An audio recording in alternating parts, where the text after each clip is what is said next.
guys, what's up? It's me, Thomas. Today we're back here with Chat History again. Tonight we got the most embarrassing royal deaths of our time, part 2. So, like I said, there is a second part to this, so, like I said, this is going to be interesting to say the least. So let's take a look back, Anna. Let's see how many other royals died, well, ironically, I guess. So, let's see what happens now. Be sure to like, subscribe for more, hope you enjoy. Let's see who's up first. Embarrassing royal deaths. Impressive. James II of Scotland. At just 6 years old, itty-bitty Jimmy II of Scotland was an excited little prince eager to one day inherit the throne from his dear old dad, King James I. Ooh, I told that. Looks like that day is today. Dad? James I was a victim of a coup conducted by his power-hungry uncle who sought to seize the throne. His wife, the queen, was injured but managed to survive despite being an intended target. Although certainly shaken, she stirred up quite the outcry from her Scottish subjects by putting her now very dead husband's corpse on display, and seeing the sheer brutality that had occurred, an all-out manhunt began for the men responsible. These men were captured and brutally executed. With the old king gone, it was time to crown a new one. Being only 6 at the time of his dad's dastardly demise, Slimmy Jimmy Jr. was crowned on March 27th, 1437.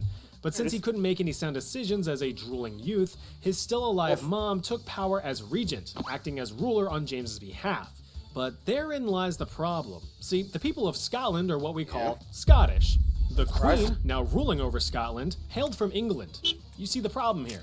She was promptly pushed from power in favor of someone a bit more Scottish. Bursting through the door is Archibald Douglas. There we go.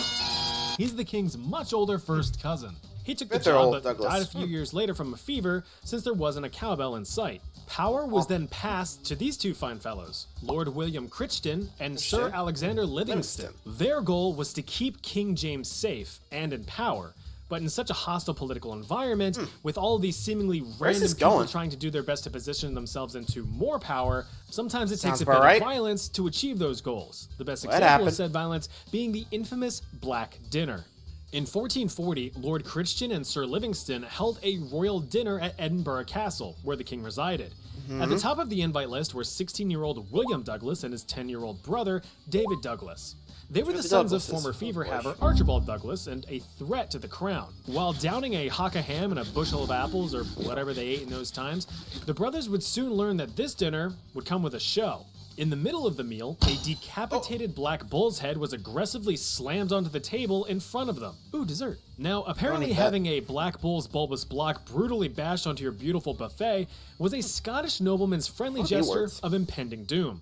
Despite the young King James's pleas, the two boys were captured and beheaded right in front of him. Hardly appetizing. This historical power move was the direct inspiration for that red wedding scene in the Game of Thrones. Fast forward through a few years of Yikes. I mean, I guess they just wanted to, make sure their own claim to power was safe, but yikes. Talk about overboard. I don't know. What do you guys think? Too far? Let me know. Anyway. Childhood trauma to 1449, and the now 19-year-old James marries a nice lady named Mary, and she shoots out 7 kids. One of them dies. Very sad, but very typical. With his marriage and coming of age, James's kingship switched from free trial to premium access. However, what was left of those dang Douglases are still fighting to retain power. If only there was a way for a king to take care of such an annoyance. There you go. Yeah, that works. James eventually wiped the Douglases from power and pointed to their land, and he was now in full control of his kingdom. Despite looking super spooky with his villainous vermilion birthmark covering half of his face like that one Avatar guy, I don't know his name, I never watched it. James was a very successful king. He was super social with commoners and advocated for advances in education, helping found the University of Glasgow in 1451. James was also a huge proponent of modern war technology, which James at the time kind of looks like Kratos in a way. Cannons. These engineering marvels of bronze and iron were critical in besieging forts and castles, as cannonballs would just chew right through them things. While attempting to capture Roxburgh Castle, one of the last Scottish castles still under smelly English control after the Scottish Independence Wars, King James II positioned himself next to one of his prized cannons, and after a few words of encouragement to his bombardment buddy, the king gave the order. Artillery! Artillery! Fuse. Fire! Oops. the mounted metal menace exploded, killing King James II instantly at the age of 29. This rather unfortunate death was cemented in Scottish lore on August 3rd, 1460, and is officially, well, canon. Sorry about that. Had a little hiccup there. Still, that happened. I mean, even I gotta admit, like, that was definitely out of nowhere. I'm not sure. Maybe it was back canon, but you know, this kind of reminded me of Mythbusters episode, where there was like some stories. I'm not sure where in the region, but apparently some Europeans would actually use like rocks, stones, I think, to actually use the cannonballs, or like, yeah, rock cannonballs. You know, so that they would bust through the wall like those cast iron ones. But since they break apart, the enemy can't, you know, doink him right back. Which, honestly, with cannons, I'm kind of surprised we don't hear that more often. You know, the whole just to take the cannonballs and just load your own cannon with it, fire. Always wondered about that. Don't remember the region it was in. Maybe England, France, I don't know. If you guys remember that episode of Mythbusters, can you let me know? I'll see if I can find it, but I honestly don't remember the episode name. Like I said, if you guys know, let me know. Well, let's keep moving. Next up, Philip of France. I guess Philip the First. In the middle of the Capetian dynasty, the Kingdom of France was ruled by this guy, Louis VI, also known as Louis the Fat, which is just mean. He should be called Louis the Body Positive. Anyway, this big fat asshole had 8 kids, and this chapter is all about his eldest son, Philip. Call me Phil. As was tradition in the Capetian dynasty to establish a clear lineage to the throne, young Philip was crowned as co-king of the Franks at the tender age of 13, right about the time when teen angst starts kicking in. Although reportedly Louis's favorite child, Philip was a bit of a stinker. He would refuse to listen to his father's authority, fail to pay attention to any of the king's lectures and set standards for being a king, and devolved into being a disobedient little shithead, as kids tend to be. According to Walter I was about to say, wasn't there like a time period, that was the continued king. arrogance and insubordination with the jester I saw in Puppet History, but yeah, a burden to all. You know, like when you see a small child convulsing on the floor of your local Target because a 36-year-old man-child snatched the last Pokemon Prismatic Evolutions booster pack out of their clammy little ham hands while the parent just looked on in a dead stare. Hang in there, man. Even though a troublesome youth, the problem would soon fix itself. In October of 1131, at age 15, young King Philip was chilling with the bros, racing through the streets on their 1-horsepower tricked-out Mustangs, when everything was turned on its head. A small sable swine scuttled into the street, right in the path of the oncoming prince and his gang. Philip, who was leading the group, was catapulted off of his horse after it had tripped over the surprise pig. Prince Philip slammed into the ground in a devastating crack and crunch of bone, fracturing all of his limbs and being rendered unconscious. Tragically, the young king had succumbed to his wounds the very next day. King Louis and his family were stricken with immense grief over the loss of their son. The little piggy went to market, but it should have stayed home. Yep.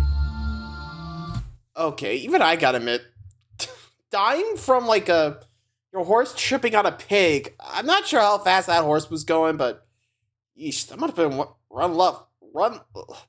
one rough landing. Jeez, sometimes I just can't talk. Still, you gotta admit, like, I don't know how fast that was, but I imagine just like, ow.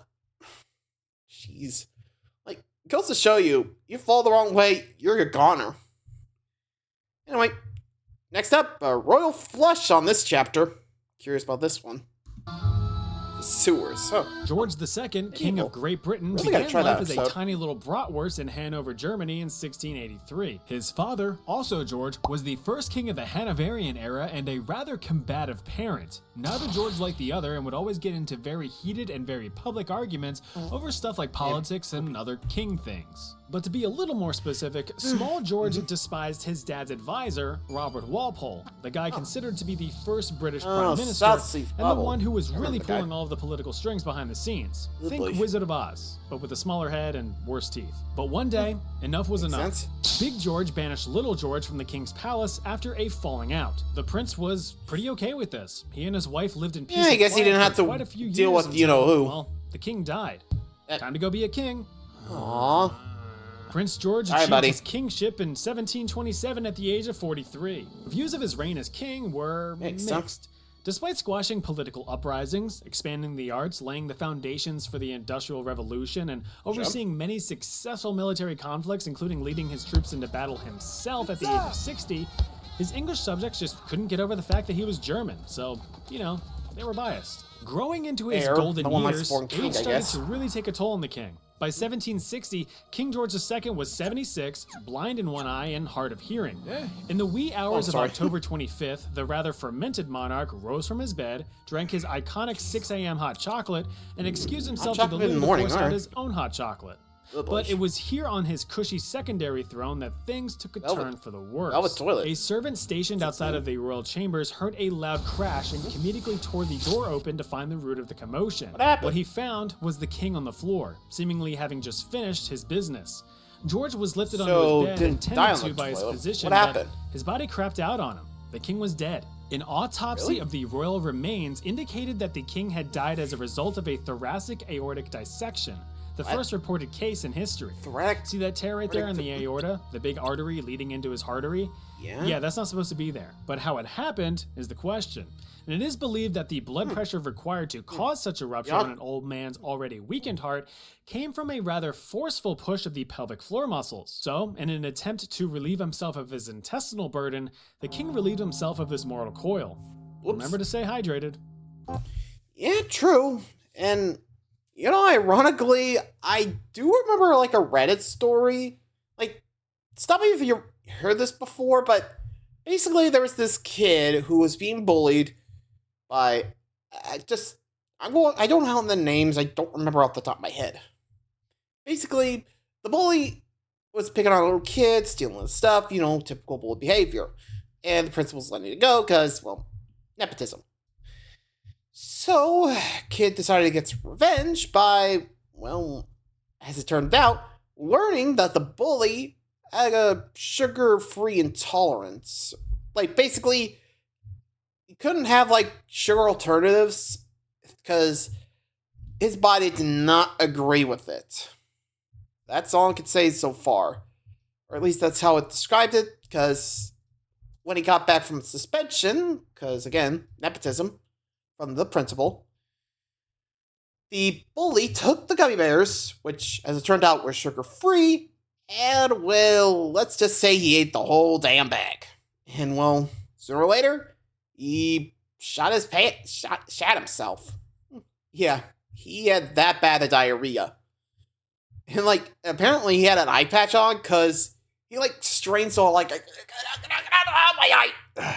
Yeah, his eye basically got ruined. I don't know if it was like temporary or not. I don't know. So yeah, like trying to relieve yourself can have an impact like that. Trust me, it's something you should probably learn or be careful with. Goes to show you, never be a bully. Anyway, next up, Martin of Aragon. In a time where kings were given rather displeasing titles such as the Terrible or the Bad or the Slobberer, Martin of Aragon was granted the title of Martin the Humane. The gracious nickname was a testament to his kind and caring nature. He basically earned it by being a bit less murdery than any other kings at the time. I mean, all the guy did was reconquer Sardinia, suppress revolts, and led crusades against the Moors in northern Africa.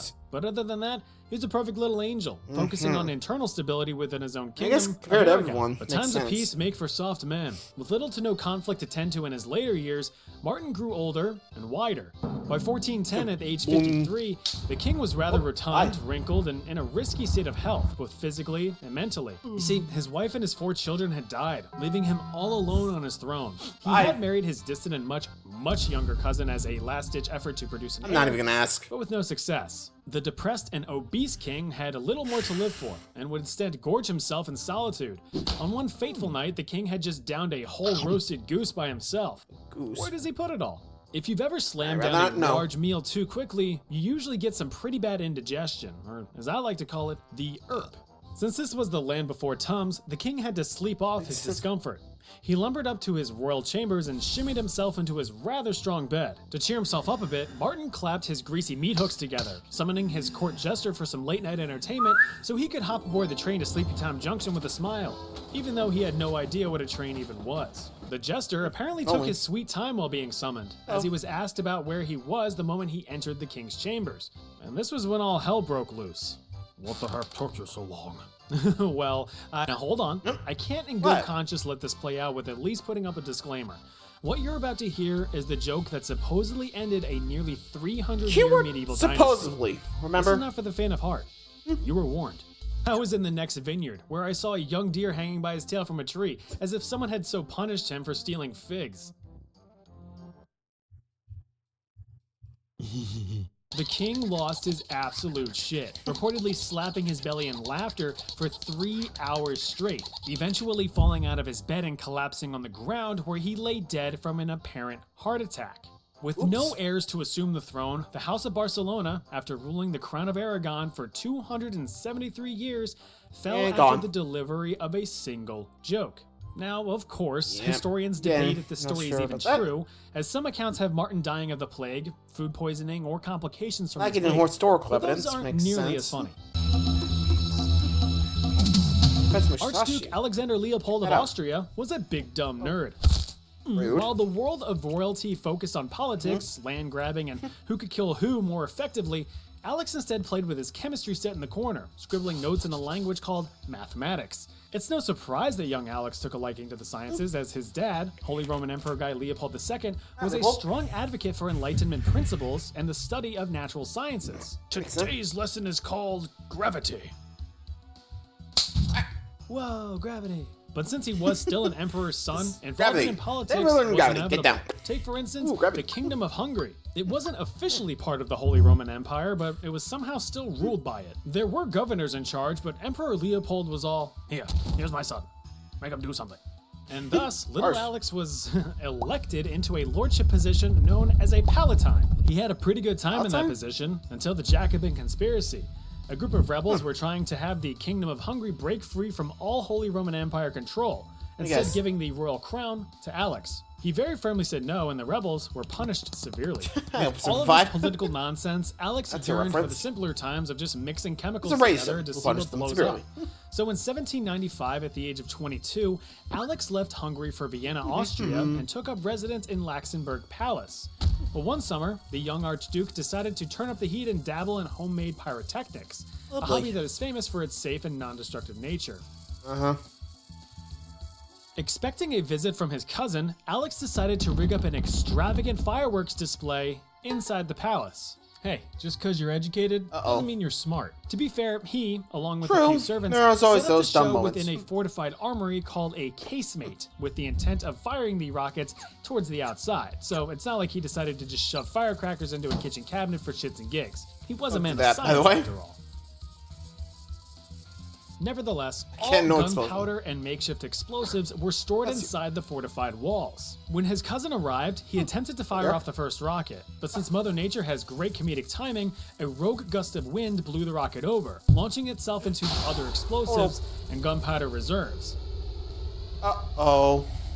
Everything exploded, engulfing the Archduke and his servants in a goodness gracious great ball of fire. Talk about going out with a bang, am I right? Yeah, pretty much like kaboom. Jeez, like the fact that all it took was wind. Like, do you think the guy was like looking at that and was like, saw that happen? Like, before it exploded, you think he would have been like, and just boom. Ugh. Poor dude. Anyway, time for the last one. Adolf Fredrik, I think that's how you say it. Sweden, not, anyway, we'll just call him Frederick. The title of king kinda just fell into the lap of old Adolf Fredrik of Sweden in 1751. Really? During the Age of Liberty, a time in history when the Swedish parliament was all... Thank you. Adolf's rule as king was essentially worthless. He was no more than a political figurehead, while all the real guys in fancy wigs constitutional monarchy. Got it. Apparently not very well, because by the end of the Age of Liberty in 1772, Sweden was kind of worse for the wear. Its land ownership had diminished, trade had evaporated, and technological advancements were lagging. So Sweden was forced to sit back and watch its neighbors and rivals proudly wave around their large, throbbing economies. During King Adolf's lavishly lackadaisical leadership, nothing extraordinary happened. The substandard sovereign did attempt to regain power, but failed to do so, because he sucked. In fact, his entire reign is seen as a dull but peaceful lull in Swedish history with not much to show for it. And unfortunately for the king, the only exciting point in his life, at least from a historical perspective, was his death. According to some historical records, the rather indulgent king had overindulged himself on some food. On February 12, 1771, the king's last supper reportedly consisted of lobster, caviar, sauerkraut, smoked herring, and champagne. Oh, and a few of these bad boys. What is that? This is a semla, a traditional Swedish sweet roll stuffed with almond paste and whipped cream, and hot damn does it look tasty. It does. That's exactly what the king thought as he inhaled 14 of them. Not 14? surprisingly, all of that food did not sit well in the king's tummy, and all that internal stress is believed to have caused heart failure. The poor guy straight up ate himself to death. Now, before the actually crowd starts pounding away on their greasy keyboards, this tale of his death is regarded as propaganda and as highly discredited by modern historians. The official autopsy report for the king has survived all of these years and has concluded, based on all the evidence that they could gather from sleuthing around the king's insides, that his royal majesty had a stroke. Now, suffering from a stroke is rough, but for a king that wasn't up to par, it's a fair way to go. That's some golf humor for you. So there you have it. That's part 2 of embarrassing royal death. Well, yeah, I mean, sure, may or not, but yeah, even I gotta admit, like, even if it didn't directly cause it, I can definitely see that contributing to it, you know? Like, think about it. There ain't no way you're gonna eat, like, lobster, caviar, sauerkraut, champagne, all of that, and 14 desserts, like, okay, even I don't eat that much. Jeez. I mean, can you imagine trying to get that much down? Well, I mean, I know some can. I mean, have you seen the hot dog eating contests? Just saying. Well, anyway, I'll see you guys next time.